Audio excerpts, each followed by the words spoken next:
And recording. Today is April 7, 2024. We're here to interview Yitzhak Gnevish, who is a survivor of the Holocaust. The interviewer is Esther Andrew, and the videographer is Robert Wilson, and we're doing this interview under the auspices of the USC Shoah Foundation. And recording. Hi, Yitzhak. Thank you very much for doing this interview with us this afternoon. First question I have is if you could tell me your first name and last name, and if you could spell it. My name is Yitzhak Gnevish, and the spelling is Icchok for my first name, Gnevish, Gniwisch for the last name. Could you tell me where and when you were born? I was born April 15th, 1939, in the city of Sanz in Poland. Okay. So first of all, Actually, Krakow. Yeah, I was wondering. Correct. Yeah. But your parents lived in Sanz, no? All my parents lived in Sanz. So how did they end up in Krakow for you to be born there? Because there was a hospital in Krakow, and that's where my mother gave birth. Okay, so now let's go back a little bit. I'd like to ask you about your grandparents and their families.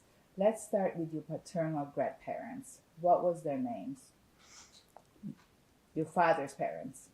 My father's father was Shmuel Gnevish. He lived in Sanz. My father's mother was Dacha Gnevish. Do you know by any chance her maiden name? Yes, Friedman. They lived in Sanz. Do you know what occupation your grandfather had? My grandfather had a flour mill in Sanz, and that's what he was doing. But I think that flour mill belonged to, can you tell me about the family and your great-grandparents? Because I think there's more stories. Yeah, well, the flour mill belonged to my great-great-grandfather, and the whole family was involved in that flour mill.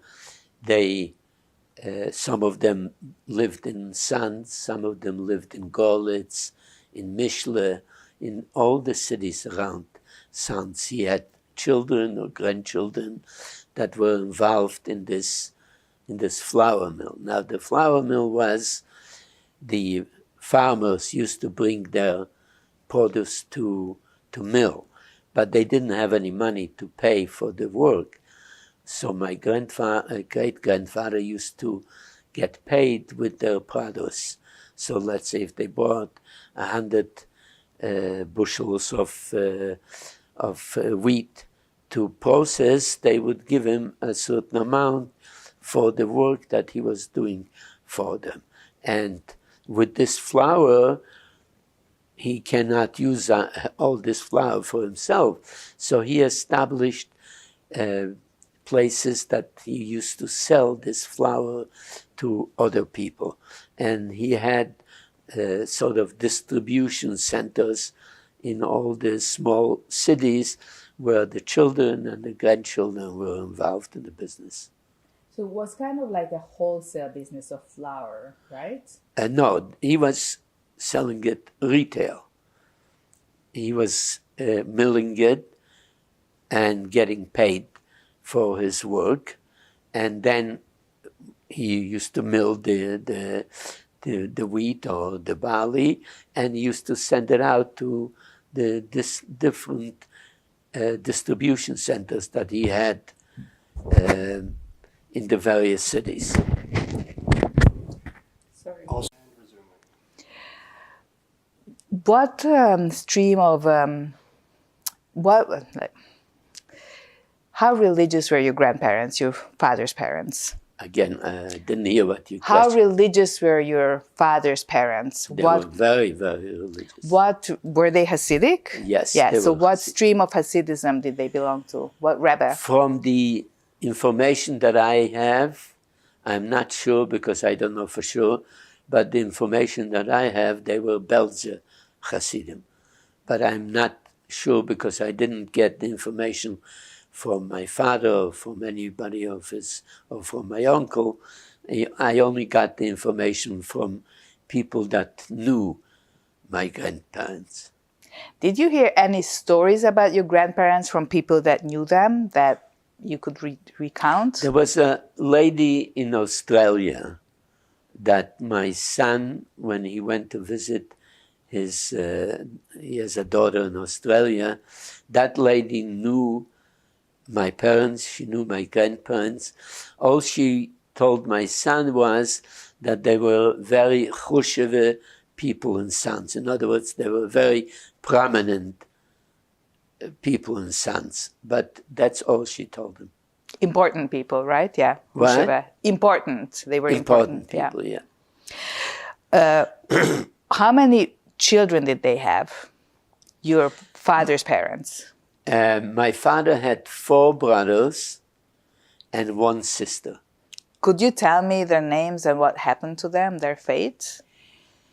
Well, the brother Moshe, I think he was the oldest, he was killed on the way he was coming back to the city, and the Polish Goyim saw him coming, and they killed him on the road to Sanz. So this is what my father told me. His brother Hanine, he was, I think he was taken to the concentration camp. But his wife and his children were all killed by the Polish Goyim in Sanz. His sister, Zila was her name, she was killed in Sanz.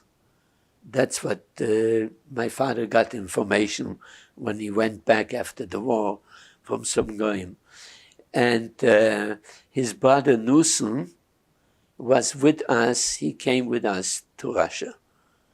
So he was in Russia with us.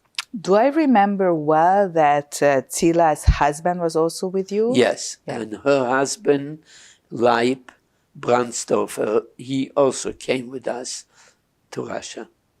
We'll talk about that later. What happened to your grandparents during the war?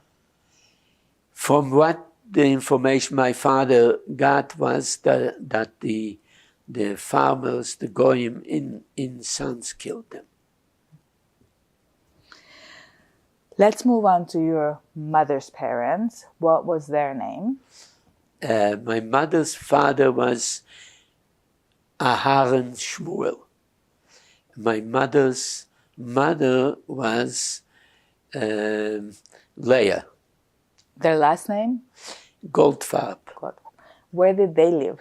They lived in Auschwitz, which, you know, everybody calls it Auschwitz, but that's where they lived. And they also lived in a city called Vielepole, which is like right outside of Auschwitz. Do you know what your grandfather did for a living? I don't really know. From what my son Shmuley discovered was that he was a merchant. What kind of merchandise he was selling, or how he was selling it, did he have a store, was he a peddler? He didn't find out. But he did find some letters, no? Yes, he found some letters. My grandfather's brother, I think 2 brothers, moved away from Poland to the United States. And they lived, I don't know which cities, but my son Shmuley traced it and he knows where they lived. And my grandfather and his father, Yitzchak, wrote letters to the United States asking for help before the war, that they should send them, that they didn't have any shoes, they didn't have any clothing, they couldn't go out in the winter. And we only have the letters that they sent to the United States, because my son Shmuley found descendants of those brothers and they had letters which they received from my grandparents and his father asking for help, and they were sending small amounts of money from time to them. Do you know, were they also Hasidic, your mother's parents? Yes, they were Hasidic. There was one of my mother's sister was married to a person. His name was Avrumele Temer. Avrumele Temer is known in Belz for the last generation. He was known as a very, very important chassid of the Belzer Rebbe. He was also, him and his wife were killed when the Germans came in to Auschwitz. We heard that from somebody that knew them, some Belzer chassid. So they were very religious, very Hasidic people. You say your grandparents were killed by Poles in Auschwitz. Yeah. So both you, basically you are from both sides, you were Belzer Hasidim. Yes. Yeah, your family. Did they have, how many kids did they have? My grandparents, from what I know, they didn't have any boys. They only had 4 girls. My mother and the sister that was married to this Temer. One sister survived, she was in Auschwitz, and that's the sister that brought me to the United States. What's her name? Her name was Miriam. Her married name was Levatovsky, and she lived in New Square, New York. And she had another sister, her name was Feige. And that's basically the 4 sisters. What happened to those, like your mother was in the Soviet Union, Russia, yeah. Her sister was in the States. What happened to the other 2 sisters? She wasn't in the States. She was in Auschwitz. She had a number on her. But the other 2 sisters were killed. Did they have families of their own? The one sister was married. She had 4 children. This Temer was married. She had 4 children, and they were all killed with her husband. The other sister, I don't know. Okay. Let's move on to your parents. What was your father's name? My father's name was Pinchas. Gneidish. Yes. Yeah. Where was he born? He was born in Novosonch. Do you know when? What year? Yes, 1930. No, I'm sorry, 1906. 1905, I'm sorry. Do you know what kind of education he had? He was in yeshiva, and that's all. I don't know whether he went to any secular education. Do you know which yeshiva? Yes, he never told me, but when I got here to Montreal, I met the Grand Rabbi Hirschsprung. And Rabbi Hirschsprung told me that he interviewed my father and his brother in the yeshiva in Lublin. And he was basically the person in charge of accepting students. And he told me when I came and I met him, I told him my name. He says, yes, Gnivish, I know that name. I was the one that took your father into the yeshiva. What did your father do before the war? What kind of occupation did he have after the yeshiva? I think he worked in the mill with my grandfather. Okay. Do you know how he met your mother? No idea. Would it have been at Shadchan in those Probably. circles? In those days it was towards Shadchan. But any specifics, any details, I never got.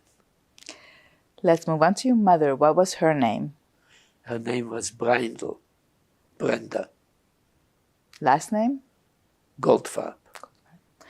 When and where was she born? She was born in Auschwitz, I think, but she was born in 1906. Do you know anything about her educational background, her education? No. And do you know if she worked before she met your father? I have no idea. Okay. Do you know when they got married? Yes, they got married in 1936, in August 1936.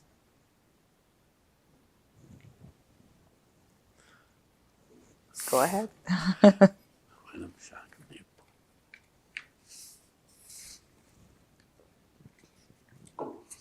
Thank you. You were born in 1939. Did you have any siblings before you, between their marriage and you? I don't know for sure. I know that either my mother had a miscarriage or something, but I have no details. And do you have any siblings after your No. birth? No. Okay. So, what do you know about their life before the war? Have you heard anything about that between 36 and 39? No, nothing. Do you know what town they lived in? Do you know where they In lived? Sants. They lived Sants. in Sants, yes. Okay. You were born in 39, April.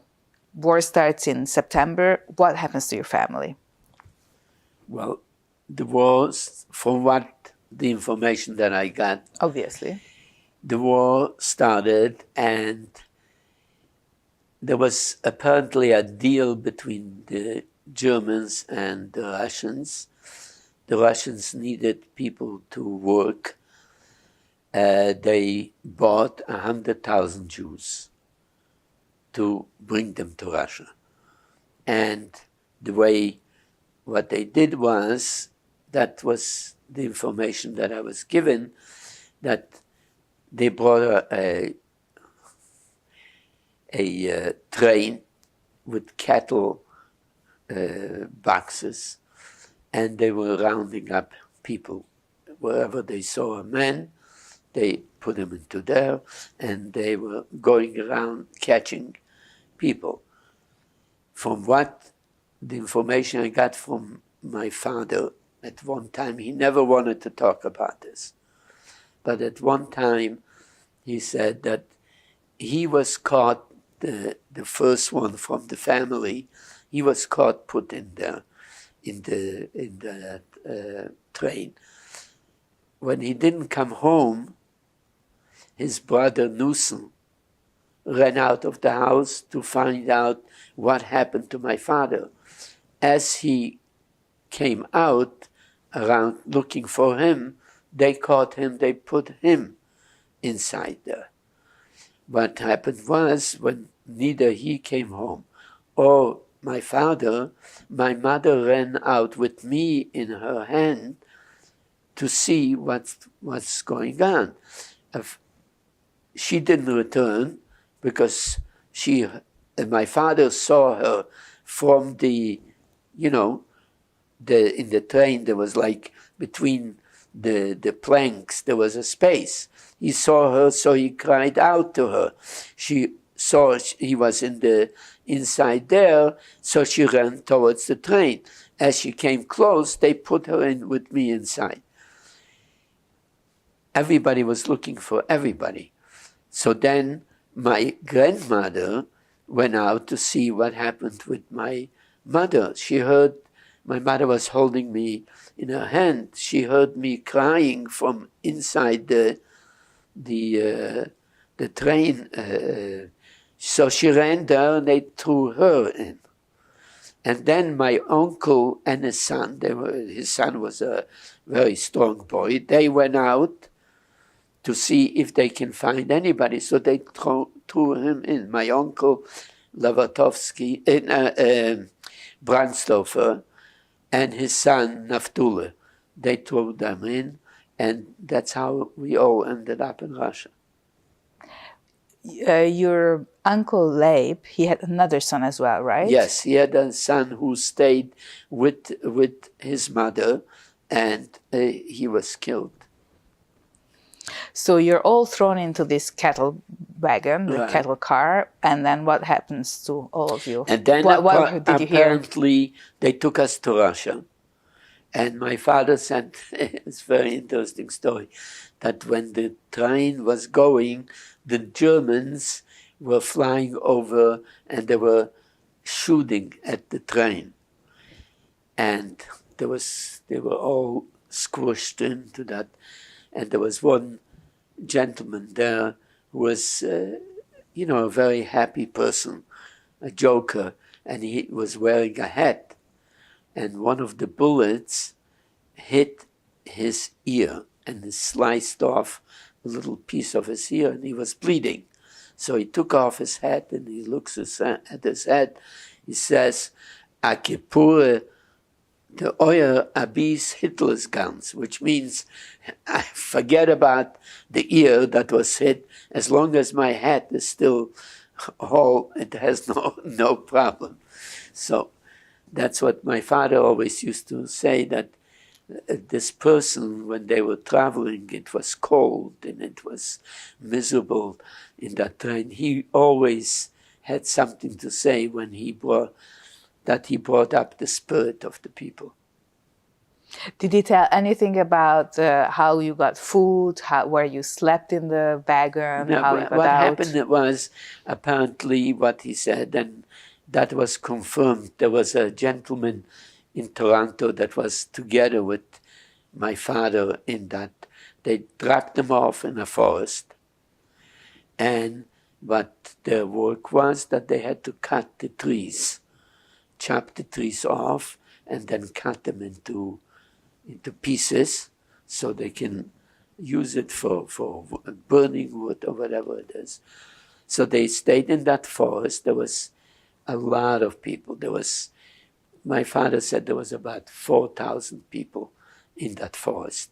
And this gentleman in Toronto, his name was Rappaport. He just passed away a few years ago. He said that they were in that forest and everybody had to dig a hole in the ground, a deep hole, and there was no tents or anything. So they dug that hole, and then in the wall of this hole, they had to dig to the side, and they used to sleep in that space that they dug in the side of the hole. So when it was raining, the water stayed on the floor, and where they were lying inside, it was dry. So that's how they survived. And they used to get a piece of bread every day. And that's how they were able to survive. But it wasn't just men there, it was the women and the children, everybody was there, right? Whoever was there. So my mother was there, and my grandmother was there, and my father's brother Newsom was there, and my uncle Leib and his son. His son also died in that forest. My mother died from hunger in the forest, and my uncle's son, Naftule, also died there. But he was a very strong young boy, and he didn't survive. He died also of starvation? Of starvation, yeah. As a matter of fact, that this gentleman that lived in Toronto, Rappaport, he wanted to go back. He says that he remembered the tree. He said that my mother and his father were buried under the same tree. And he says he remembers the tree. So he wanted us to go back, me and him, to go and find our parents and maybe take them out of the grave and take them. But I didn't feel that we're going to find anything. I mean, this is like 60 years after, it wasn't a very good enterprise to go there. What did your father say? Where about in Russia were you? He said it was in Sibir, but he never told me which city. What did he tell you about how you people kept warm? Because Siberia is cold, It's right? well, whatever they had with them, that kept them warm. They didn't give them any blankets or any clothes or anything, nothing. As a matter of fact, when they went out of the forest, they were, I don't know what year it was, when they went out of the forest, he says, out of the 4,000 people, maybe 400 or 500 survived and went out of the forest. When did your mother die? According to the information I got, she died in 1942, because there was a family in New York. Their name was Feder. It was 2 brothers and a sister. And this sister says that she remembers when my mother died, they were also in the forest with us. She took care of me. And she told me, I was once invited for Shabbos to their house, and she told me that she remembers that it was in 1942. Where was your grandmother in all this time? Your mother? She was with us. She was with us until we came back after the war to Poland, and we came back to the city of Breslau. In Polish, it's called Wrocław. Wrocław, yeah, but don't, like, we're running ahead. So your grandmother was with you? And she came back with us to Breslau, yeah. And she was working in the forest as well, or she was too old to work and she would be looking after? I have no idea. Did you hear anything about how people got, you said they had some bread, but if people could cook in any way, what kind of stories did you hear from your father or from any of these families that you talked to? Nothing at all, no details. No.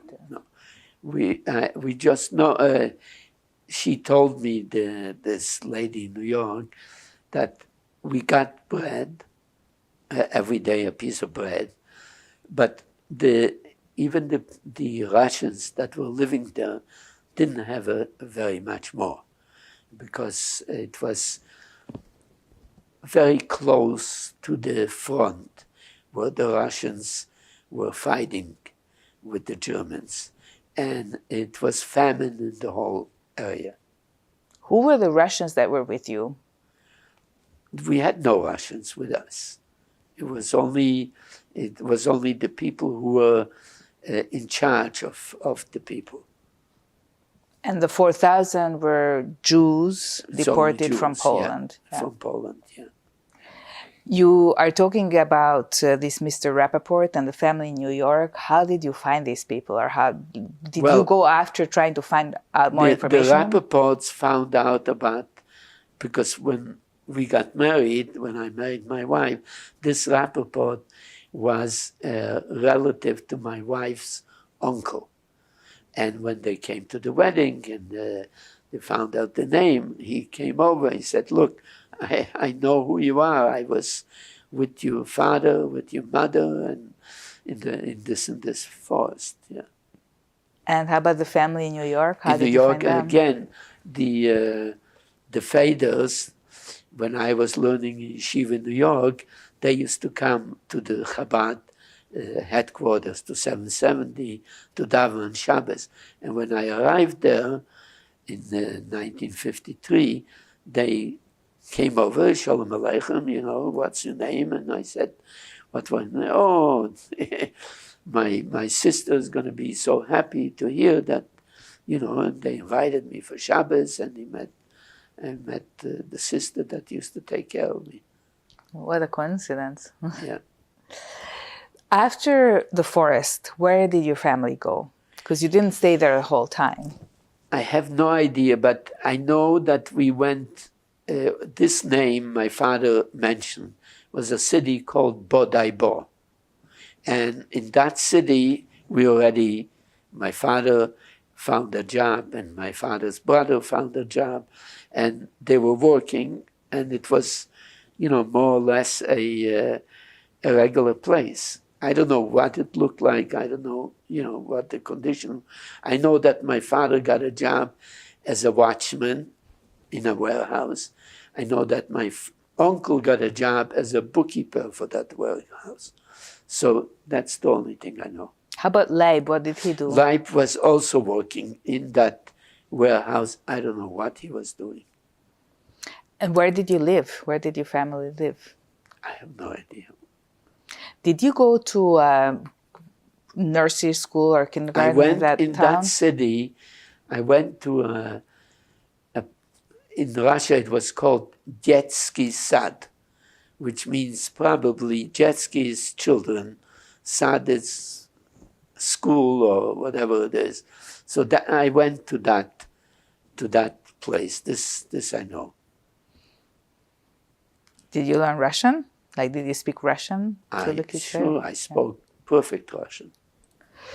You also mentioned something about your father selling sunflower seeds. Where was that? Well, in that city, my father, I don't know if it was a business or it was something, he started selling sunflower seeds. He used to buy the like the flowers with the seeds. He used to take out the seeds. He used to, I don't know how they process them. They put salt on it, and then he used to sell it in a measuring cup, in a little measuring cup on the bazaar.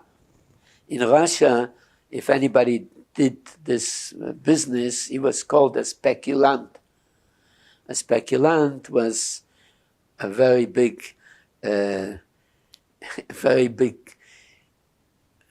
how do you say, a big avera. You're not allowed to do that in Russia. So he was caught. He was caught and he was prosecuted. And we didn't know what's going to happen, but it was very likely that he was going to be sent back to Siberia.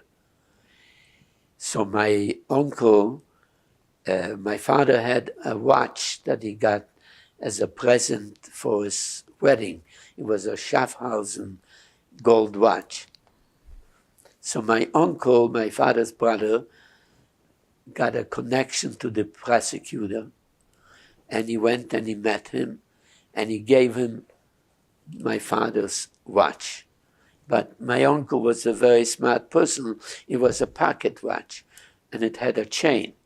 So he only gave him the watch. He kept, and for years and years, I still had the chain. Even when we were in Canada, I don't know what happened to it. I think we had a flood here and it got lost.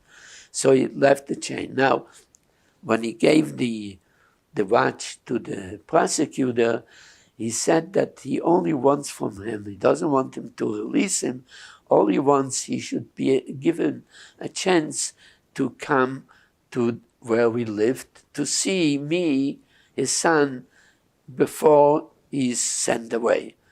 Because I didn't have a mother, I was there with my grandmother. He should give him a chance. So the prosecutor asked the judge if he can be released for an hour or whatever it takes to take him to the house to say goodbye to me. My uncle had it all figured out. We had a place where we lived. There was a front entrance and there must have been a back entrance. So somehow, my uncle had a fiacre. I don't know if you know what that is.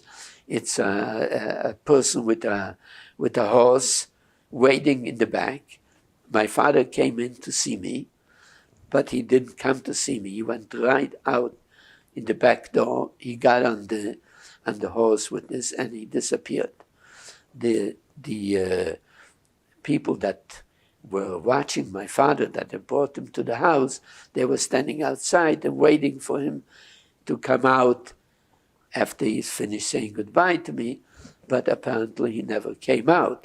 So they came in, they started looking, they turned over the whole house, they were throwing everything around, they didn't find him, and they left. And that's how my father was saved from going to wherever they were going to send him. So where did your father go when he escaped Well, on the fiacre? From the information that I gathered, he went to apparently the city of Lemberg was near the border where we were. I don't know where this Bodai was. I tell you where it is. It's in Irkutsk, in central Siberia. I checked. Oh, it's you did? 7,000 kilometers from Poland. So Anyway, I don't know how he got to Lemberg, but somehow he got to Lemberg. 7,000 kilometers. Yeah. Wow. So he got to Lemberg, and we met him when we came out of Poland. We met Of Russia. Russia. When we came into Poland, we met him in Lemberg. do you, like you were in, say, 44, 43, 44, you were 4 or 5 years Yeah. old. Do you have any memories of any of the aspects of life in that city? Nothing. Nothing. It's like turned. How about the journey back to Poland? No, nothing. What are your first memories? Like, where are your first memories? The if you first think about memories it? are when I arrived in Breslau. Okay, so before we go there, you are in Lemberg. Everybody's in Lemberg. How long did your family stay there? No idea. And do you know what they did there? I think it was just a stopover or something, and then they all were transferred to Breslau. And is it Lemberg? Because when we talked earlier, you said Lublin, which is not the same town. No, so- Lublin was the yeshiva where my father studied. Okay, so but you were in Lemberg. Okay. Lemberg, yeah. I don't know if you checked. Is Lemberg somewhere near Lemberg Russia? is in Galicia. It used to belong to the Austro-Hungarian monarchy before World War One, and it's called Lvov. It's Lvov now. Oh, so is that near Russia? Well, Lvov is Ukraine. Ukraine. yeah. So Yeah. then probably, I don't know. Maybe there was a way of getting there. It used to belong to Austro-Hungarian monarchy, then it belonged to Poland, then it belonged to Ukraine. So it's one of those cities that had many countries. And why did you leave Lemberg and go to Wrocław? Was there a reason? I have no idea. Because you did mention something, though, about pogroms. But no, the reason why we did not go back to Sants, the reason we didn't go back to Sants, because my father found out that the people that did go back suffered.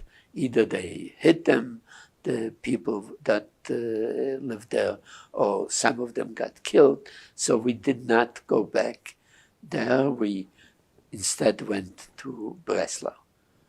And I don't think we went, I think there was such a thing as a comitate.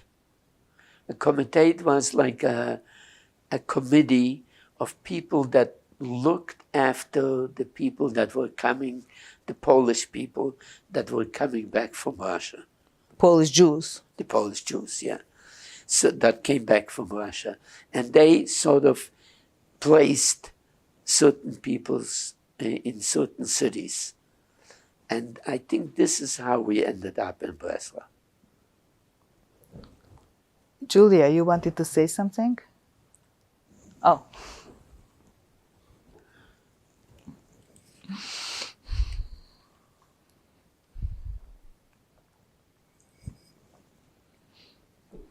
So you say that your own memories kick in when you were living in Breslau or Wrocław. What Yeah. are your own memories of that city?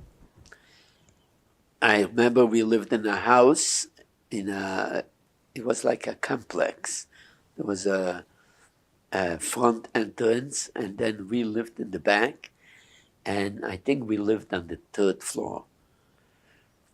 And there was Polish people living downstairs and in the middle floor, and it was very challenging because even to go out by myself, I was afraid. I was always getting beaten up by the Poles living there.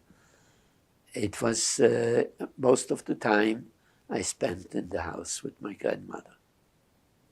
Who lived in that apartment with you? In the apartment or whatever it was that we lived was my father, my grandmother, his brother Nussen, and his brother-in-law Leib. And your grandmother and you? And my grandmother, yeah. Do you remember how many rooms you had, what arrangement, the kitchen? No. I just remember the entrance because I used to run up very fast to get into the house. I remember the entrance to the apartment, but I don't remember the inside, no. You were, at that point, we're in 45, right? So Yeah. you are 6 years old. Yeah.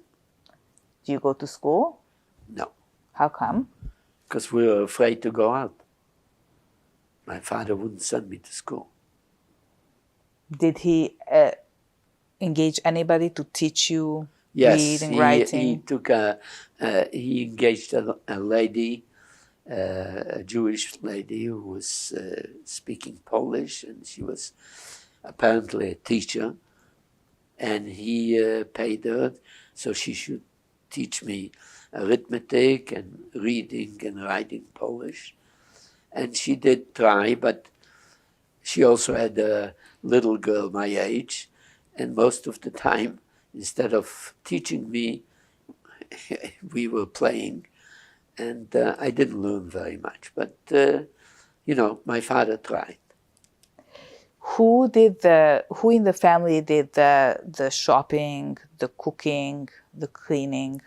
It was my grandmother that was running the household, and my uncle Leib, who had experience being a baker, probably did that before the war or something. He started baking bagels. Pretzels. Right. And he was baking the pretzels, and apparently my father's brother Nussen helped him. And my father used to go out and sell those pretzels to the concessions, to the, they had in the train station, they had places where a person can buy something to drink, something to eat. He used to sell the pretzels to those concessions. And every morning he used to go out. This I remember, he used to have two big bags of pretzels. He used to have like a piece of wood and 2 sticks. The stand that the pretzels used to stand on the counter, and he used to deliver those pretzels and get paid, and that's how we survived. How did you manage to get kosher food after the war in Breslau? I have no idea. I know we got, for Pesach, I remember we got boxes of matzahs. We also got cans of kosher meat. It was like, it was processed meat. It looked like a salami inside the can. And this is what we got from the Komitet.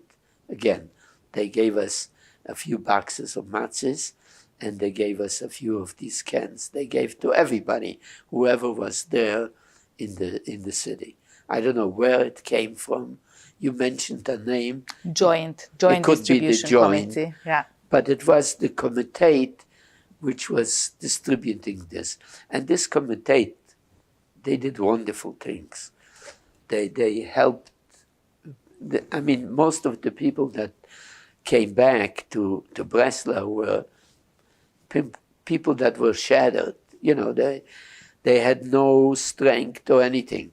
So they helped them to get a place to live. They helped them to, if they needed some help to establish themselves, they helped everybody. Did you go with your father to get things from the Komitet? How do you know about the Komitet? You were a little boy. I used to go with my father, yes. Yes. And you went and what happened? Do you remember any instances? There were nice people there, and whenever they got produced. I don't know how they got it from the United States or from. I don't think from Europe. I think it was all from the States. It said the USA, and they used to, whenever they got stuff, they used to tell everybody to come and take. How did your father try to find out what happened to the rest of the family? Well, it was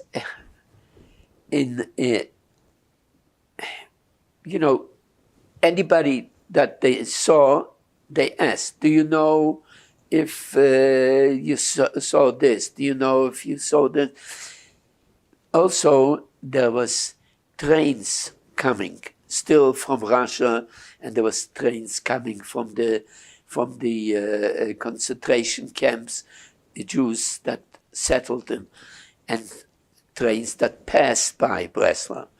And people used to go to the train station, and when the train stopped, people used to open the windows, those that were inside, and they used to walk around and say, did you see a person with this name? Did you see a person with the name Gnivish? Did you see a person with the name Brandsdorfer? Did you see someone with a Goldfarb or anything like that? And that's how we used to look. Maybe somebody saw somebody where they were, and they can tell us if they're alive or otherwise. Did your father find anything out about the different families? No, we didn't find out anything. We found out that somebody saw one of my father's nephews or something somewhere, but they didn't have any details or anything like that. When they heard the name Gnivish, it's not a usual name, So they said something, but my father said they didn't know nothing where or what. He couldn't find nothing. How was religious life organized in Breslau after the war? And specifically Hasidic religious life? There was a rabbi who came back. Again, I think he was a Russia, but I'm not sure. And his name was Rabbi Yankele Pshevosker. He organized a minyan, a place to pray. It was called the Agudas Israel. The Aguda is a party in Israel afterwards. It was a Zionist organization at the time, right? It was, one of the organizations. And he organized a place to daven.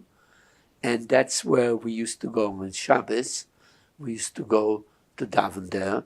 There was, from what I remember, maybe 20 people that used to come there. And there was a few children also.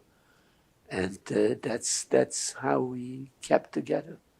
Could you describe this place where you used to go daven? It was one floor up in a building. I don't know what was downstairs. I don't remember. I know it was one floor up. It was a room probably 15, 20 feet by 15 feet. It was one room. It was upstairs. And who would go and pray there? Who was what? Who would go and pray there? The people that came back either from Russia or people that got out of the concentration camp that ended up in Breslau. Only men? Only men, yeah. On high holidays, how would the women, where would the women go? There was no women. There was no women. It was a very small place, and I don't remember whether my grandmother ever went there. How did you celebrate Rosh Hashanah, Yom Kippur, Pesach in Breslau? I don't remember. I only remember that we got matzahs from the Komitet. How we celebrated. It was, these things are sort of, we lock them away and they don't come back. Of course. You mentioned that you were afraid to go down because the boys would beat you up. So my question would be, how did you dress? How did you look like? What did you look like? And how your father and your Nussen and Leib? Well, Nussen had a beard all the time. My father did not have a beard. Leib didn't have a beard. I was always wearing a cap. There was no such a thing as a yarmulke, So not a kippah, but a cap. but a cap. And Nussen, Leib, and your father as well? They were also wearing caps, yes. How about a kaftan? No, just a regular pants and whatever, sweater or whatever they had. So how did they identify all of you as Jews? By the beard? You can see right away. Jews have long noses, you know. Not all Jews have long noses.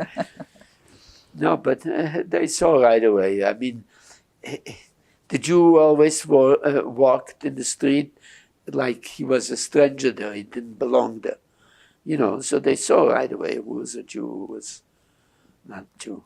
How many times when we came back to the house, when I was walking with my uncle or with my father, stones were always thrown at us. And Parchove Žid, you know what that means? Žid is Jew? What Žid, Parchove? dirty Jew. Parchove Žid. There wasn't a place where we walked when they didn't scream at us. Did you have Jewish stores after the war in Breslau? Jewish stores, say food stores. No, I don't remember. You I don't remember. think so. The neighborhood where you were living, you mentioned that the people living in your building were all Poles. Were there other Jews living in that neighborhood? Well, the city of Breslau was probably flattened by the war. There was maybe a whole block, and maybe you had one house that was standing. The rest of the block was bricks, was shattered. And I don't know who lived on that block where we lived, but from what I remember was the house where we lived, and there was another house across the street that was standing. I don't know who lived there, but the rest of the street was all bricks, houses that were bombed out. Where was the Komitet when you went with your father to the Komitet? It was probably about 40 minutes walk from where we lived. And the synagogue or the shtibel? The Komitet was in the same building where we had this room that we were using, the synagogue. As a matter of fact, that Komitet, I don't know if it's the same Komitet, still exists today in Breslau. My grandmother died in Breslau, and I wanted to find out, you know, where she's buried. I wrote an email to this Komitet, but they never responded. Then I wrote another email. They never responded. So when my son went to Poland, I asked him to go to Breslau, but he didn't have a chance. So your grandmother is buried in He's buried Breslau. there, yeah. Do you remember what your little boy's day-to-day life was, like your everyday? I remember my father had to get up very early and take the pretzels and go with them. And they must have worked all night to bake those, but... Your own days you don't remember? What? Your own day-to-day life you don't remember? How long did you stay in Breslau? We must have been there for a long time because we left from Breslau, we left to Eretz Yisrael. So we must have been there 3-4 years. What year did you leave for Israel? I'm not sure. Either 49 or 50. I'm not sure what year. How did this come about? Was it your father who wanted to leave Poland? Well, all the people, the communists took over Breslau, including with the whole Poland. So when Israel became Eretz Yisrael, a lot of people started, they wanted to leave there and they wanted to go to Israel. And there was a process. You had to register, you had to, get papers and things like that. And my father instituted that, so we should be able to get out of there. It wasn't a very comfortable place to live. So he applied, and eventually we got the permission to leave, because you couldn't just leave. You had to prove that you were Polish, you're not Russian, or whatever it is. So you eventually got this. And what they were doing was that people wanted to get if they had children, to get the children out of there. So they used to make special transports. If there was, let's say, a certain amount of place on the boat, the children were the first to go. So, the process was taking quite a while till you can get out. So they used to pack the children, whoever has children, get out of here, will follow. And I was put also with a lot of young boys and girls. We were put on this boat, and we got to Haifa, to Israel. We were taken off the boat, and then somehow a few weeks or days, or I don't know how long later, my father and his brother and Leib arrived. So I don't know exactly how much time it took between me getting there and them arriving there. What are your memories of this boat ride and the arrival in Haifa? It was, when we arrived in Haifa, it was unbelievable. It was a holiday. Yeah. But what were your feelings? You left in 49 or 50, I think, that you said. So you were 10, 11 years old. Suddenly you're leaving free. your father. You're leaving your father and you're going with others. No, this was a matter of accomplishment, that you can leave Poland. That's how you experienced that. It was, finally left this terrible place, and we're going to our own land. It was a tremendous feeling. When you arrived in Haifa, where were you housed? What were the first steps that happened to you? When we arrived in Haifa, it was wonderful. We got off the boat, and we had people meeting us, and they took us to in those days it was called Ma'abara. It was like a Absorption center? Absorption center. We were put in there, and we were housed in tents, and there was a fence put around there, because they didn't know if the people that came there were healthy or sick. We all got processed, we got checked by doctors, and we were living in tents, because it was, they couldn't house so many people coming at the same time. So we were there. I don't remember how long I was there, but right when my father arrived, there came a person with a list of people that arrived, the parents, and they called out, whoever is the name so-and-so, your parents arrived, come with us. And they took us out from this place where there was only children, and they brought us to the parents. Describe me this tent and the people you were staying with, and who looked after you in the tent. They were wonderful people. They were just people that cared. But were they also going with you from Poland all the way there to accompany you? Or those were people from Israel. And they came in, and they took us off the boat. They took us to this place where we was stayed for till things got sorted out, and then other people came and they looked for whoever belongs to whoever, and they took us. But for a while, you were staying in this tent with other Yes. children. Yes. Who looked after all these children? The Israeli people, the people that lived there, they set up, there was a big dining room, and we had wonderful food, and we had everything. What language did you communicate in? Well, I knew Yiddish also, and Polish, and Russian. And I think they spoke a little bit of Polish. I don't remember. But we were okay. We were taken care of. And on the journey, you took a train to get to a boat to get to Israel? What was your journey from Poland?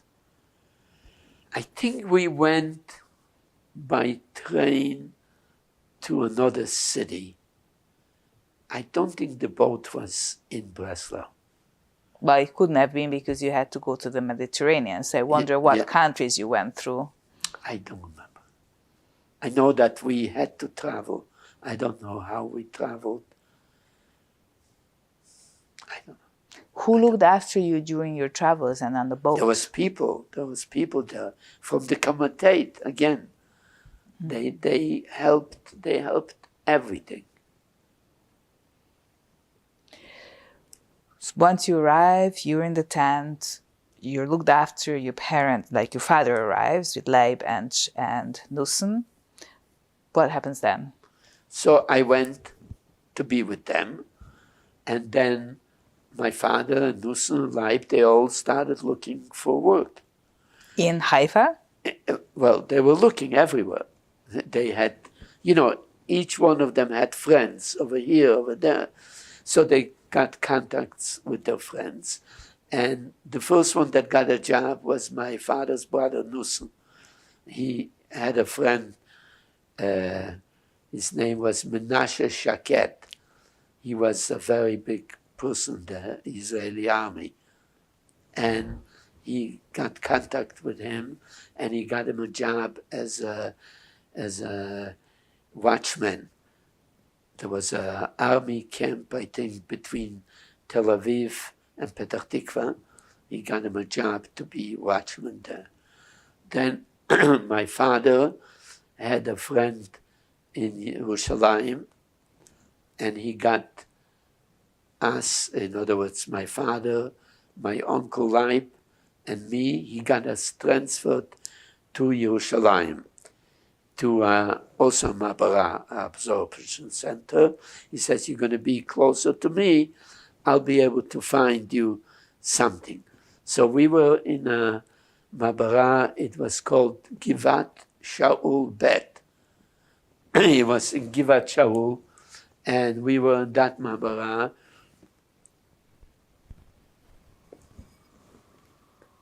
And after a little while, my uncle Leib got sick. He wasn't well.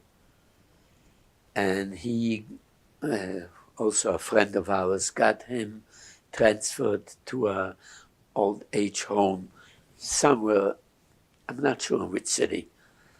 So he left the Ma'abara, and the only one that stayed was myself and my father. And my father got a job on the road. They were building the Tel Aviv in Yerushalayim. So his friend got him a job there. So he moved out, and he got, like, the workers got a place to live on the job, like a tent that was traveling, whereas the road was. So I went with my father. Naturally, it wasn't the ideal place to live, but it was, he had a job, he got paid, he had some money, and he looked for me for a school where he can put me. So he found a school, it was Bet Yisomim, a house of orphans, for orphans. I didn't have a mother, and it was in Katamon, in Yerushalayim, It was on the street Rehov Hey Lamet Hey, I remember. And they took me in there. There was the director was Mr. Shapiro. They took me in there. They are also they were associated with the yeshiva, which was like a block or 2 blocks from there. That yeshiva was called Knesses B'nai HaGoyle. That yeshiva had 2 classes, 2 grades, and I left my father and I went to live in this Pnimiyah, it was called. It was actually called Batei Avot, I don't know why. And I lived there, and they sent me to this yeshiva, which was Knesset Bnei HaGoyle. I was in the first class, and then I graduated. I went to the older class, and that was, I think that was 2 years, or maybe a year and a half, that I graduated both classes.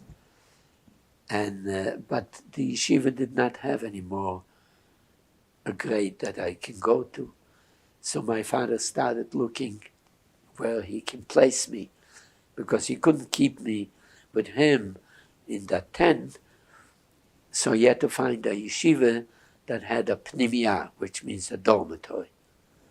He went to a few places that had a dormitory, but the law used to be that if someone was orphaned and he went to live in a dormitory, the Misrat Aliyah, the absorption department, paid for his dormitory. I had a father, I was not qualified for this help from the Misrat HaNoah. It was called Misrat HaNoah, the Department of Youth. So I wasn't qualified because I had a father. So naturally, when he came to any yeshiva that had a dormitory, they said, it costs to keep your son in the dormitory. Do you have any money? And my father says, look, I earn £2 a week. I don't have anything that I can spare to pay. So they said, we're very sorry, but it costs us money and we don't have any money to keep your son. He went to 4 or 5 places and he wasn't successful getting me in any of them. So he wrote a letter, a postcard to my uncle in Petah Tikva, because he was already established. He had a job. He had a room where he lived, to ask him, if he can help.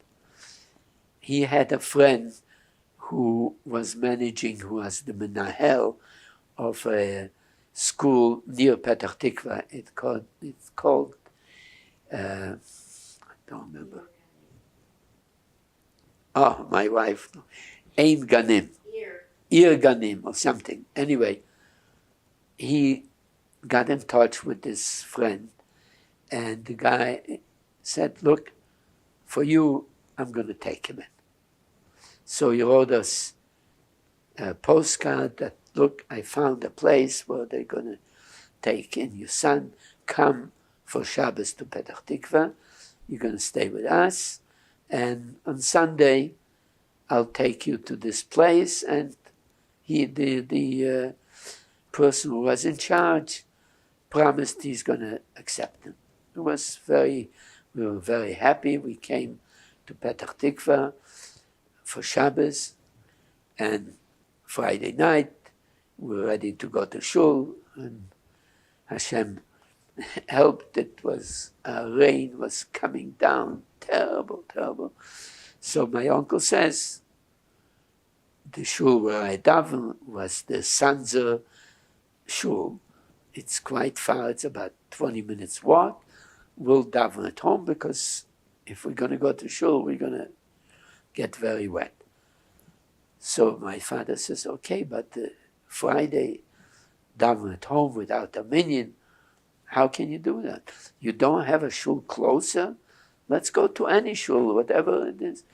So he says, no, there is no shul close. He says, there's nothing. He says, yeah, there is a place 2 doors away or 3 doors away. It's written Lubavitch, Chabad. I don't know whether it's our people, because in those days, from everywhere came people, from Turkey, from Yemen, from Poland, from Hungary, from Romania. He says, I don't know whether it's our community people. I don't know what it is. So let's daven at home. My father says, look, it's written Bet Knesset. What can we lose? Must be Jewish people. Let's go. Anyway, they had the differences and they came to an agreement.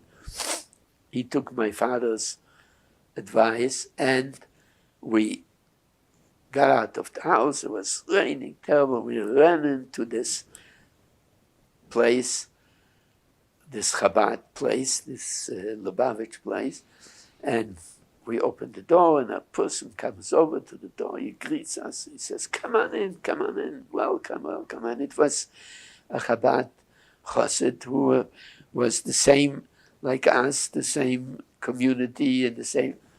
And he was so happy to see us, and he started speaking to my father, to my uncle. When did you come? How long are you here? My father says, and where do you live? He asked my father. He says, I'm in Yerushalayim. And who is this? And my father says, that's my son. So I says, and what are you doing with your son? And he asked him in Yiddish, and was tut ihr mit euer Jingel? So my father says, I brought him here, and on Sunday he's going to this place called whatever, Engan. So he looks at my uncle with the beard, he looks at my father, he looks at me. At that time I was already with a yarmulke, with little payas.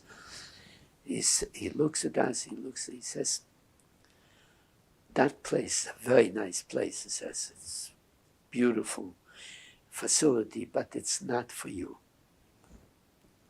My father says, what do you mean? He says, the way your brother, you and your son look, he's not going to be comfortable there. It's more a progressive place, and the people there are very nice and very friendly, but I don't think he's going to fit in.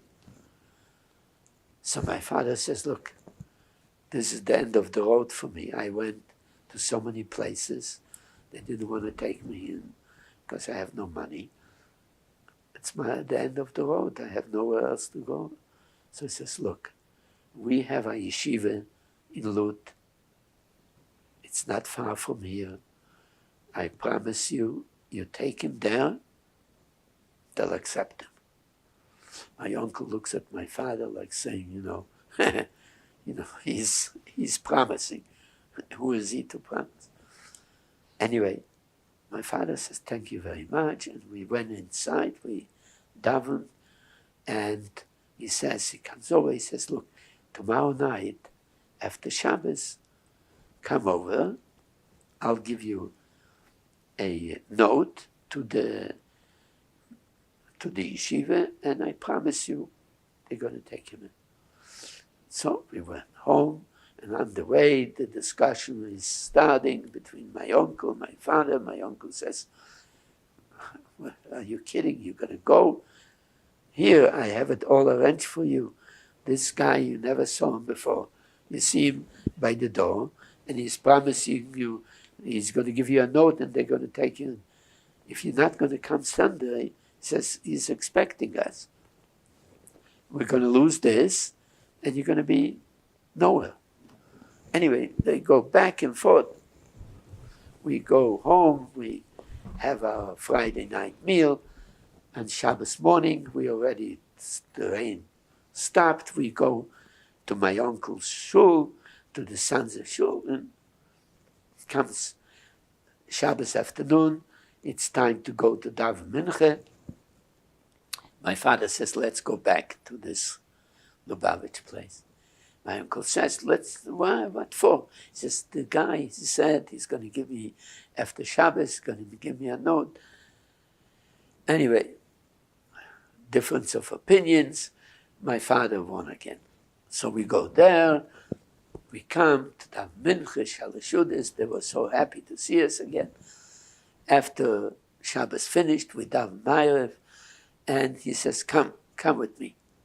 Takes us, and we sit down, he opens up a cupboard, takes out some paper and a pencil. In those days, there was no ballpoint pens. He takes out a pencil and he asks the name. My father gives the name, starts writing, he's writing. It's finished, he folds it. He says, this is the go to Lud, and I promise you they're going to take your son. All right. We go home, again the discussion breaks out. My uncle says, you shouldn't do that. And my father says, listen, I can't send him there. This guy knows the place. He says it's a good place, but it's not for him. He's not going to be He's not going to be comfortable there. How can I send? Anyway, my father says, look, I'll go. If they don't take him, we'll go to see your friend. Sunday is a long day. We'll go there after. Okay. Sunday morning, we got on the train. There was a train going to Lud. Got on the train. We come down the train station. Right there is the office of the yeshiva. And in those days, you know, you have a door. And in Israel, the door used to be cut in half. You can open up the top. At the bottom, they had a counter. So the counter was closed, and we look inside, and there's a gentleman sitting there. The minute he saw we were coming towards the door, he comes over to the counter. He says, yes, Shalom Aleichem, what can we do for you? He says, I have a letter here from the gentleman in Petach Tikva. I want to place my son here. So he says, come on in. Takes us in, he opens up this bottom part of the counter, takes us in, gives us seats, reads the letter, comes to the end of the letter, he says, wow, wonderful. He says, we have another student in our yeshiva. He didn't ask for money, he didn't ask how you're going to pay, nothing. The only thing he said, oh, wonderful, we have another student. My father was so happy. He says, oh, fantastic. You know what? I'll go back to my brother. We'll pick up his clothes and we'll come. He says, you don't have to go back. Just leave him here. So he says, what about clothes? He says, come with me. So he takes us in the back of the office. And in the back is like, again, a counter. And we look inside, it's like boxes, pigeonholes, they call it. We come there, and a lady comes to the counter, and he says, Rebbetzin Diskin, her name was Mrs. Diskin, we have a new Talmud in yeshiva. We have a new student in the yeshiva, and he needs clothes. She says, oh, wonderful. She goes back to those pigeonholes. She comes back with 2 bags of clothes. And she says to me, this is your clothes for the weekdays, and this is for Shabbos. On Friday, you change your clothes. You bring me your clothes that you're wearing now, and we will wash it for you. Meanwhile, you're going to wear these clothes, and like this, Friday you'll come, we'll wash with it. And I stayed in the yeshiva. So before we move on, I have a few questions. The first that I wanted to ask you before, when your mother died in 1942, you were 3 years old. So were you aware that she died, or was it? I think I remember something, that they carried her in the forest when she died. I remember something they tried to take me away, I shouldn't see, but very, very, very vaguely. And when were you told or were more aware that your mother had died? No, I was aware the whole time in Russia that she died. How did you feel when you were older, realizing that you don't have a mother? Do you remember your feelings? It's not such a good feeling. And as you were getting older, your father was still alone. Were you thinking of? No, my father eventually got married. My father moved also to Petah Tikva, where he bought the concession. In the olden days, people didn't have showers or baths in their house. There was a city bathhouse. And my father somehow bought the concession for the Petah Tikva city bathhouse. So he moved to Petah Tikva. And in the beginning, we lived together with my uncle. And then my father got married. He found somebody that he married. And they rented an apartment in a building where there was a garage, sort of, a place for cars to go in. And between the first floor, or between the second floor and the garage, there was a space.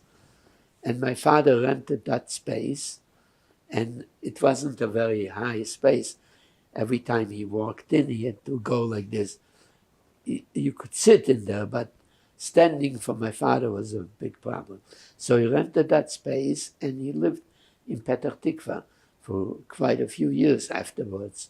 He rented a bigger space, and then he bought a house, apartment in Petah Tikva. But let's say before your father remarried, you were 11, 12 years old, I imagine? I was in yeshiva. Yes. So you were a little boy from the age of 3 to 10, 11, 12, without a mother. How was that? Did you talk about your mother with your father? No. Was it ever mentioned that you had a mother? Well, my father made me say Kaddish on my mother's Yortzeit.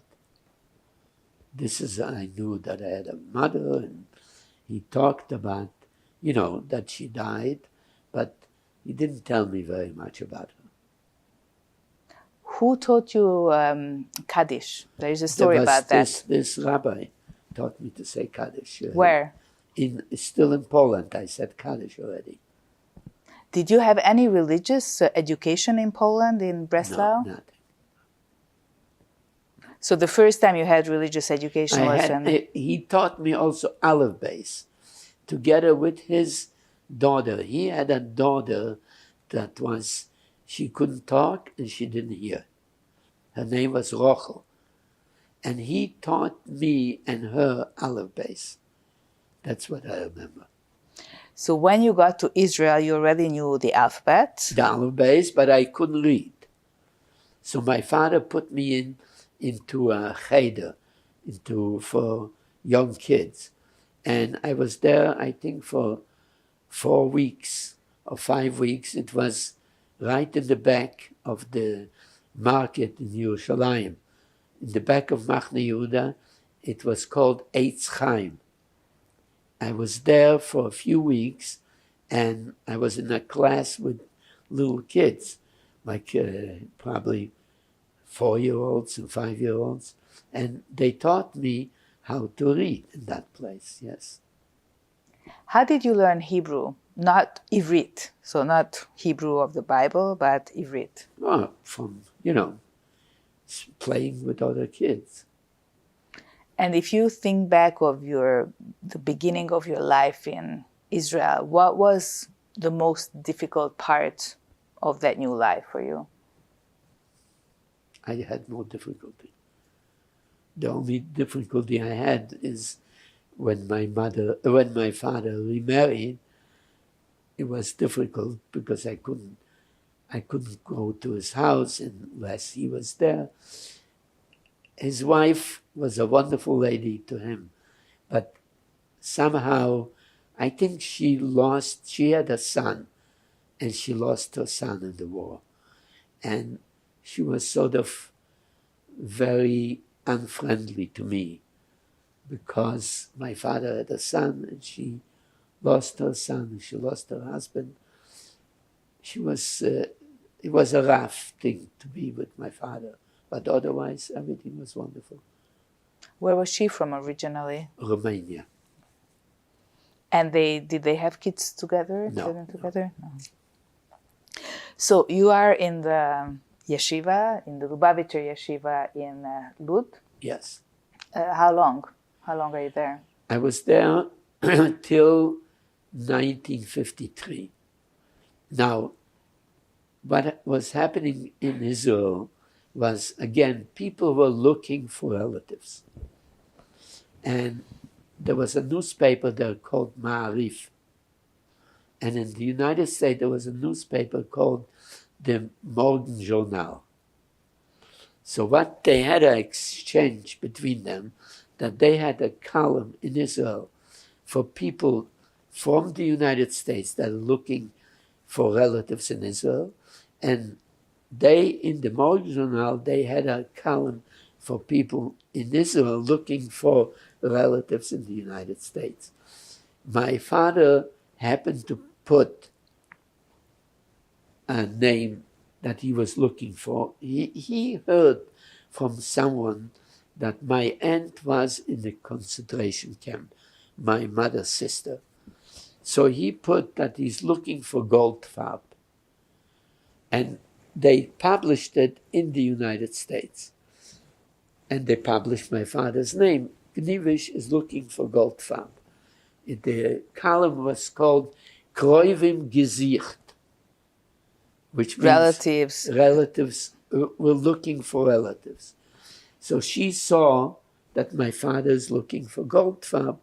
So she got in touch with the newspaper. They gave her my father's address, and she sent him a postcard again that she is alive, and she wants to know if my mother is alive.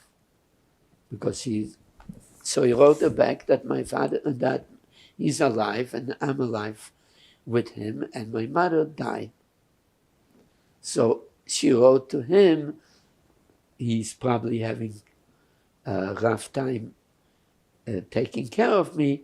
If he would like, she's ready to accept me to the United States if he wants to send me. So my father asked me, would you like to go to the United States?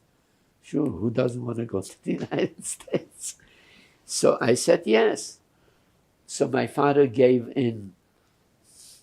she gave in for papers. She got approved for papers. She sent us the papers, and my father gave in for papers that I should be able to leave. Because in Israel, at that time, was a whole process. If you want to leave, you have to get a heter yitzia, permission to leave the country. So he gave that in. Then the United States needed a certificate from the police that I am, that I'm not a crook or anything like that. Anyway, all that paperwork took over a year. Finally, we got all the papers, the American papers, the Israeli papers, and I was able to leave. So I left somewhere in October, because I arrived in the United States November 11, 1953. Yeah. So you arrived in New York in November 1953. How did you settle in your life in New York? Well, you didn't speak English, right? What? You did not speak English. No. My uncle and aunt came to pick me up from the boat. They took me home. And at that time, the papers came from a yeshiva called Torah V'Das. They were the only ones approved by the American government to take students, foreign students. I went after a few days. My uncle bought me new clothes. He took me to the yeshiva, but my uncle was a chassid of the Kloisenberger Rebbe, and he wanted me to go to that yeshiva. So he went to the Torah V'Das and he said, "Look, I know you sent the papers for him. I appreciate it, but I'm a Kloisenberger chassid. Would you mind if my nephew goes to that yeshiva?" And they said, "Of course, why not? With pleasure." So he transferred me to that yeshiva, and I was there in the yeshiva for a few months, but it wasn't the same environment as Lubavitch. It was a different environment, and I wasn't comfortable there. So my uncle was a very close chassid of the Kloisenberger Rebbe. The Kloisenberger Rebbe got reports from my teachers that I'm not fitting into the class. So my uncle went to the Rebbe, and the Rebbe said to him, he says, "Look, I understand your nephew is in the class, but I understand he's not very comfortable there, and the teachers feels that he doesn't fit." He came to the yeshiva from Lubavitch. "Why don't you take him to Lubavitch?" My uncle says, "Yes, he's been asking me. He'll be very happy. You're not going to mind that I take him out?" So the Rebbe says, "No, if that's better for him." So my aunt, right after Pesach, I stayed in the yeshiva till Pesach. Right after Pesach, she took me to the Lubavitcher yeshiva. The Lubavitcher yeshiva was on Bedford Avenue, corner Dean Street. It was a very big building. Used to be an army place. And she brought me there. Again, we came in to the building. She didn't have any appointments. She didn't have to, make any applications. We came into the building, and the Beis Medrash was right across the door that you come into the building. The Rosh Yeshiva was sitting right across that door. He saw a lady coming in with a young boy. He came to ask her, "What can we do for you?" She says that my nephew was learning in yeshiva in Lud, and he came here. I put him into the Kloisenberger yeshiva, but they're not happy with him. He's not happy with them. Would he be able to go to your yeshiva? And Rabbi Mentlik, his name was Rabbi Mentlik, Oliver Shalom, says, "Of course, we will be very glad to have him. You just have to go upstairs, give his name and whatever paper that he has, and we'll take him. You can leave him." And that's how I stayed in the Lubavitcher yeshiva. And you lived in the yeshiva just Yes, like you did they in took Israel. me in. They gave me a place to stay, eat, to sleep, to everything, to go to class, and I stayed there. How did you learn English? Again, from friends, from speaking to other kids. And the others in the yeshiva, where did they come from? There was a lot of kids who didn't have parents, a lot of kids that came, again, from Europe to the United States. There was no American kids. So You didn't learn English from them then? No, but everybody spoke English already, They learned very fast. I mean, I think within 3 months I was speaking English. What was the common language among the students? English. Not Yiddish? Not Yiddish, no. The teaching was in Yiddish, but the speaking between the students was English. And with the teachers? With the teachers we spoke in Yiddish, because they taught us in Yiddish. So, what did your uncle, Miriam's husband, do? What was their situation? He had a butcher store. He was a very successful businessman in New York, and he was a big supporter of the Klausenberger Rebbe. I assume he was also from Europe, Holocaust survivor? Yeah, he was from Lodz, from near Warsaw, and they got married in Fehrenwald. After the war, there was a camp, A DP camp? a DP camp in Fehrenwald, and the Klausenberger Rebbe had a yeshiva there, and he also had a institution for girls that came out from the war, and he made many shidduchim, and that's where my aunt got married with my uncle. Do you know how they managed to get to the States? It wasn't how they managed to get to How America. they got It wasn't to the that States, easy. again, the people in Fehrenwald put in applications to the American consulate, and as the time went on, a lot of them got accepted. So you are in New York, 1953. You're studying in the yeshiva. How did you end up in Montreal, and when? Well, I was in yeshiva till 1957. 1957, I became 18 years old. In Israel, when you're 18, you have to present yourself to the army. I got a letter from the consulate that your time is up and you have to come back. So I wrote to my father. I said, I got this letter and I should be going back. What do you think? So he says, you'll be very welcome.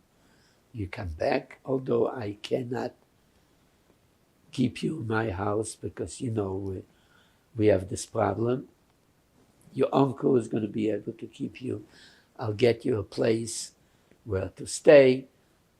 You'll be okay. So I got the letter. I said to myself, I'm going to go back. I'll go to the army. I want to come home and leave. I have no home to go to. Where am I going to go home? I'm going to be on the street. How am I going to exist there? So I decided I can't go home. I have nowhere to be, and I have to try to stay here. But I can't stay here because my stay in the United States was, I think, for 3 years or something like that. It was running out, and to get an extension, you have to have a passport, a valid passport to go. You can apply for extension with a student visa, but you have to come with it. And the Israeli consulate is not going to extend my passport if they're asking me to go back. What do I do? So I wrote to the Lubavitcher Rebbe to ask if he can give me an idea what to do. So I got back a letter saying that since I'm in the yeshiva, I should speak to the Hanhola, to the management of the yeshiva, and see what their idea is. So I went to speak to the head of the yeshiva, and I come to him, I tell him my problem. He says, look, give me a day or two, let me think about it, and maybe I'll find a solution. A few days later, he comes back to me. He says, you have a half-brother in Canada. I said, a half-brother? He says, yes, you didn't know about it? I said, no, I never had another brother, a half or full. He says, you have a half-brother in Canada. I started to understand what he is talking about. He meant to say, I have relatives in Canada, I should go and transfer to Canada. So I said, hey, I have a half-brother, but how do I go to him? He says, don't worry, he found out about you as well, and he's so happy to hear that you're here. He's writing you a letter, and he's going to tell you all about it. 2-3 days later, or a week later, I get to speak to this rabbi, and he comes, he says, here's a letter from your brother in Canada, he wants you to come, he's waiting for you. All right. So how do I have no passport, my passport is finished. How do I go to Canada without a passport? So I go back to him and he said, listen, it's a very good idea, but I can't get to Canada. My passport is not valid anymore.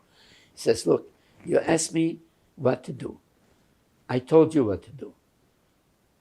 You want to do it? Do it. You don't want to do it? Don't. I said, but I have no passport. He says, I told you to go to Canada. This was before Yud Shvat. Yud Shvat is the Yortzeit of the Frierdiker Lubavitcher Rebbe. So all the students from Canada, from the yeshiva, Lubavitcher Yeshiva in Canada, came to New York to celebrate the Yortzeit of the previous Rebbe. One of the students that came to New York was my good friend from the yeshiva in Lud. His name is Leibel Valovik. He should have a refuah shlema. He came, so I said to him, are you going back after Yud Shvat? He says, yeah, I'm going back. I said, I'm also going to Canada. Can I go with you? He says, of course. So after Yud Shvat, we all got on the train to go to Canada. The way it used to be is we used to get on the train New York. We got to Roses Point, which is the other side of the Canadian border. The train used to stop. The immigration officers used to get on the train, and while the train was going, they were checking everybody's paper. My friend Leibel slept very well all night because it took like 10 hours to get to Roses Point. I didn't sleep all night. In the morning, these guys come up, papers, please. Okay. So the guy comes over to me and Leibel gives me his paper. I put his paper on top, put my passport and this letter inside the passport. It stuck out, the paper, from the passport. I put it on the banner. He looks at the passport of my friend. He gives him back the passport. Welcome to Canada. He takes my passport. So the paper is sticking out. So instead of opening the passport, he pulls out the paper and starts reading the letter. It was in English. He reads and he looks at me. He reads, looks at me. Again, reads and looks at me. Closes the letter, puts it in the passport, gives me back. Have a good trip. He didn't even look at the passport. Anyway, I arrived in yeshiva in Montreal. They accepted me, and that's where I stayed. I got my smicha in this yeshiva. I got my other smicha. I have also smicha and dayonis, and I'm a qualified Jewish judge. So when did you finish But I never practiced. In what year did you finish yeshiva? In 1961. And what did you do after that? I got married. How did you meet your wife?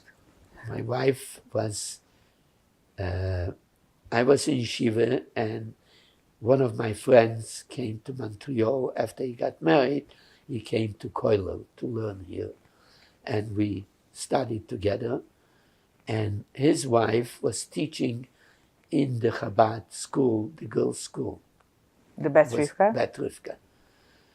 And my wife got a job in the Bet Rivka to be a helper to the kindergarten teacher. And his wife got befriended with my wife. They became very good friends.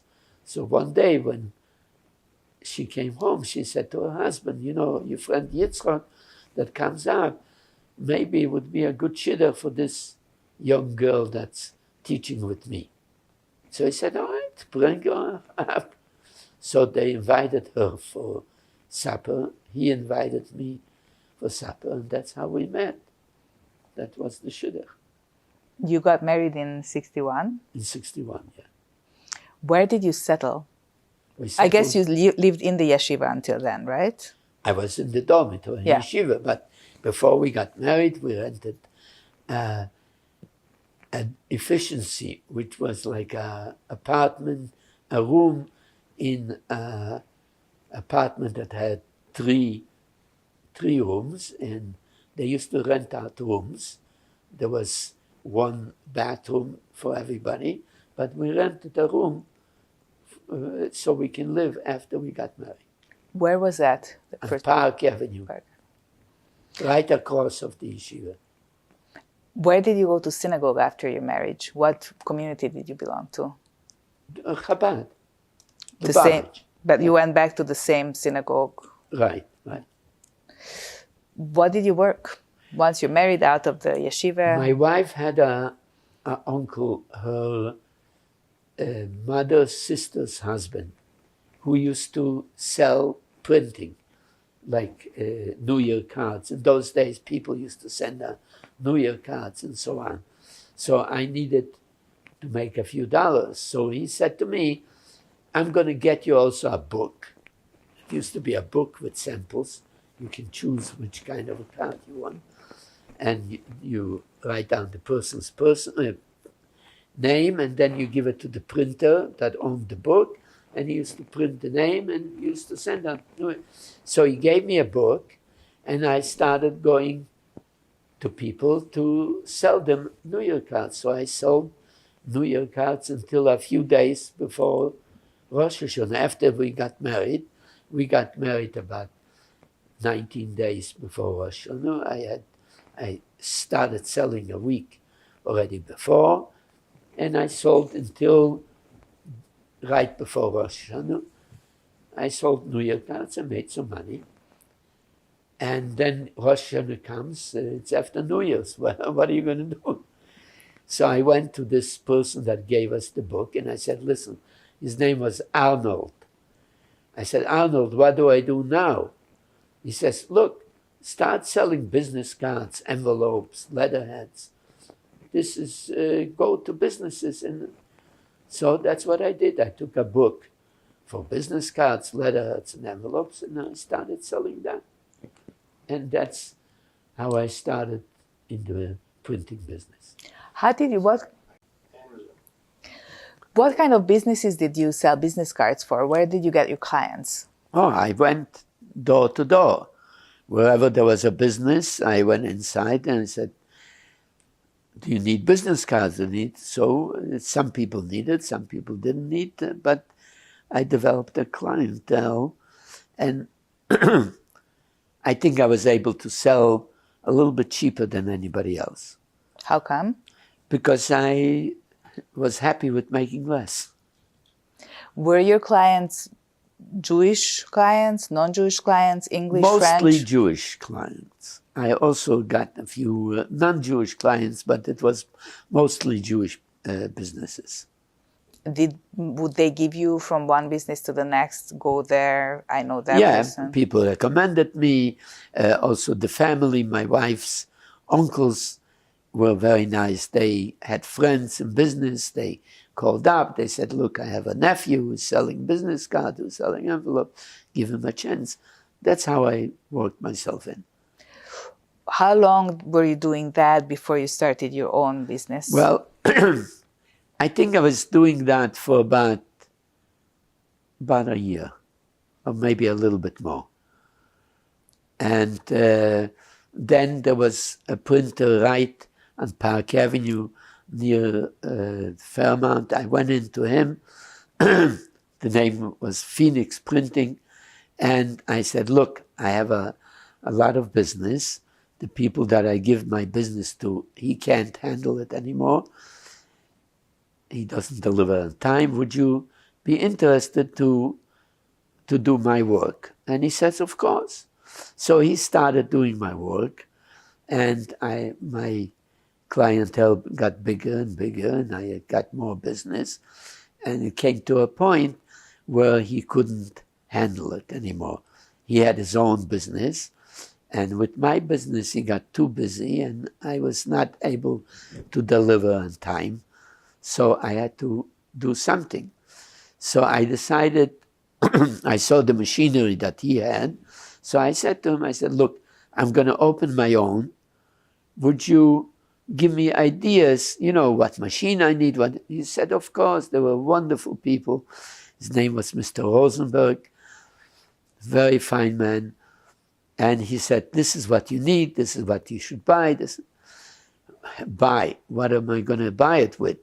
I didn't have any money. I had, I was making a living, but so I went to my wife's uncle and I told him the idea that I want to open up my own shop.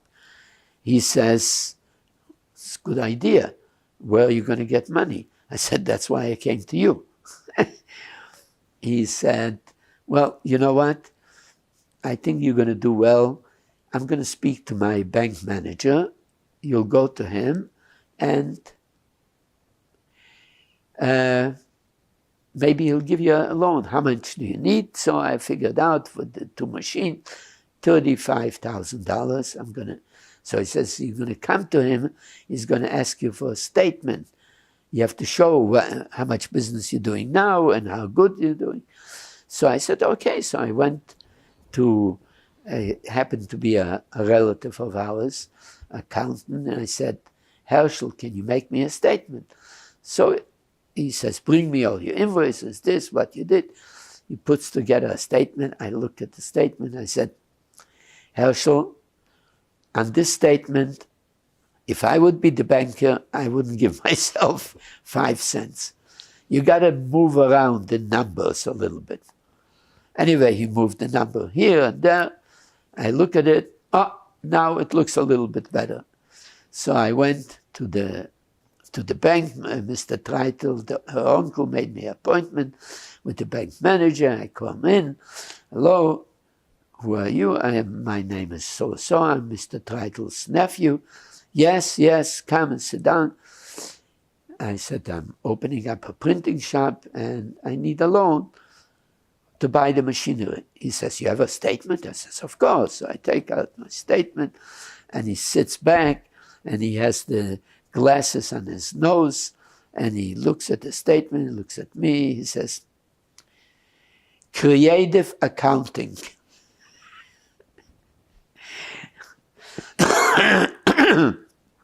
I thought, he's going to say creative accounting is not going to give me anything. He says, but I'll give you the loan. How much do you need? So I told him I need $35,000 to buy the 2 machines. He approved the loan and my uncle gave me a space in his building. He owned the building on Park Avenue.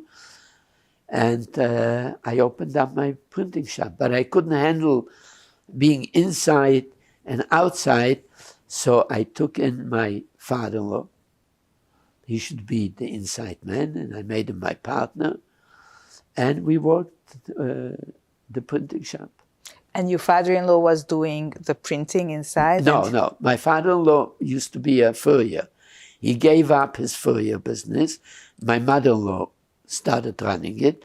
And he was the inside man. He didn't do the printing. He was managing the people. I hired 2 people. And he was looking after that everything should be okay. Who did you hire? What kind of people? I hired a printer, somebody to work on one machine, and then I hired a setter. In the olden days, I don't know if you guys remember, you had to take each letter and put it separately, and then close it up, and then put it in a machine and print. So I had a setter, and I had a printer. Were they Jewish? Yes. The first ones, they were both Jewish. Immigrants, like yourself? Yes. One was a Hungarian. When you came here, do you remember having initial difficulties in settling in Canada or feeling an outsider or an immigrant? Did you get that kind of reaction that many people did get here? No. It was a very good place. Even when I was selling printing to non-Jews, they were very, very nice. As a matter of fact, I had a few big companies that my uncle used to deal with. I used to sell them the printing, and they were very nice. What was your relationship or what was the relationship of Canadian Jews, Canadian-born Jews to you and your? Very good.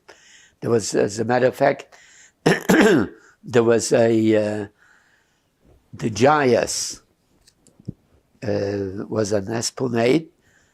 I went there a few times. I needed some help with becoming an immigrant. They gave me some ideas. Everybody was nice. Any discrimination from non-Jews? I didn't feel anything. And you didn't get any, like you didn't run into any incidents? No, no. After you left the yeshiva, you got married, who became your social circles? Who were the people you were friendly People with? that I knew from the yeshiva, and the religious people that were here already and that belonged to Chabad, and also outside people that were not in Chabad. I met some people that were very, very nice. As a matter of fact, I met a few yeshiva people that older than me that came here with their yeshiva to Montreal, but they were already older, they had jobs, they had, some of them were married, and they welcomed me. They became very friendly with me. When you had the Jewish holidays, Pesach, Rosh Hashanah, would you go to somebody's house to celebrate it? When I was in yeshiva, yes. But when we were married, we used to go to my wife's parents. You haven't mentioned yet your wife's name and where and when she was born. My wife's name is Leah, and she was born in Hungary in 1942. How many children do you have? I have, Baruch Hashem, 6 children. Can I have the names, please? The oldest one is Yehuda. My daughter, who's the second one, is Brandy. My third son is Shmuley. My fourth child is Meir. And my fifth child is Pinchas. And my youngest one is Dina, Nechama Dina. And how many grandchildren do you have? I have, Baruch Hashem, 45. And great-grandchildren? 102. Mazel tov. Am I correct? Do you talk about the war either with your wife, Juliana, or your children, or outsiders? Is it a topic that you discuss? Not really. And never have? No special occasions when it comes up? It's very difficult to talk. So, we just put it aside. We enjoy what we have now. Any of your children who is especially interested in this and would ask you questions? Yes, I have a son, Shmuley. He went back and he found all the records. He found about when I was born, when my father was born, where my father got married, where my grandfather was born, my great-grandfather he found, and from my father's side and from my mother's side. He found the whole history. But he's interested in your, yes, in your yes, history. yes. And do you talk about it with him? Does he ask questions? Not really. Whatever he finds out, he's so happy to. Can I say something? Go ahead, Julia, yeah. So I have a younger son, Pinchas. He went a few times on the March of the Living, and he found actual graves marked with Gnivish, which he showed us. And He also found a list from the Nazis of our names of Gnivish, a full page of Gnivish from the concentration camp. that were annihilated. Did you ever go back to Poland? Nah, I would never go back Why not? because it brings back too much terrible feelings. I find from what I heard from my father that the Poles were even as bad and sometimes worse than the Germans. In the city of Sants, there's a book this thick that somebody wrote about what the Goyim did in the city of Sants. Like a Yiskorbuch. Huh? Like a Yiskorbuch? Yiskorbuch. No, it's called Sants.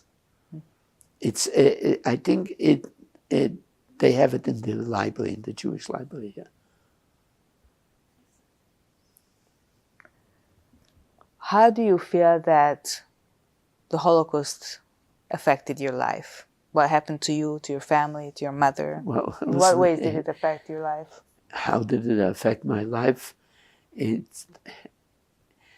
put me where I am without any real connections to my family.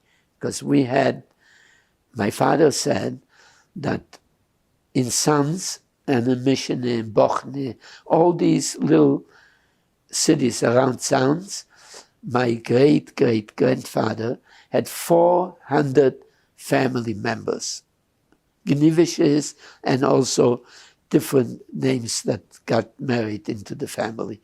We had 400 members of our family. And how many was left after the Holocaust? Just myself, my father, my mother. I mean, my mother died, my father's brother, and my father's brother-in-law. That's all. From all the, so that's the fact. Did it influence the way you raised your children? What? Your experiences, did it affect the way you raise your children? What happened to you and your family during the Holocaust? You know, having, you know, the difficulties that we had raising the children, thanks to my wife, was easy. But as far as I'm concerned, it was difficult. It was difficult because I didn't have an easy life. I was okay. Nobody killed me. But my father didn't have an easy life. So that transferred to the way I related to my children. And I probably would have been a better father if I would have an easier upbringing. I don't think your kids think that way. What? I don't think your children think that. But listen, to better there's no end. A person can always be better, but They're very grateful. but it was a very black memory, and most of the time of my upbringing I didn't have a home. I was either other people were taking care of me, or I was in the yeshiva, or I was in the dormitory. I didn't have any parent relationship, I was in Canada for 10 years before I went to see my father. Why didn't you go before that? I didn't have any papers. Right after I became a Canadian citizen, I went to see my father. So I came to the United States 1953, and I went back to Israel in 63 or 64. So when you were from 14 to 24, you did Yeah. not see your father. And what was it like when you went? Because you left as a boy, you went back as a man. How was that? It was wonderful to see my father. But again, he was already, when we went back, I think even the first time, he was not well. He had a heart attack and he wasn't well. I think the next time we went back, he was in bed. No, he wasn't. He was fine, but he wasn't well. And apparently his wife did not let him come to our wedding because he had a heart attack and she was afraid for him to travel, because in those days people didn't come by plane. Most of the time they came by boat, and it was like a 2 to 3 week ordeal. I just have one more question. Why did you decide to share your story now? Because you say it's a difficult story. It shadowed in some ways your life, and now It you was decided to my share. wife's influence. Thank you, Julia. Thank you very much. Do you have You're anything welcome. else you would like to add, Itzhak? No, nothing. I appreciate that, the work that you're doing, that there's going to be some kind of a memory for what our nation went through. And I hope one day we'll be able to, breathe easy, not suffer the way we suffer all the time. Thank you very much. You're Thank you. welcome.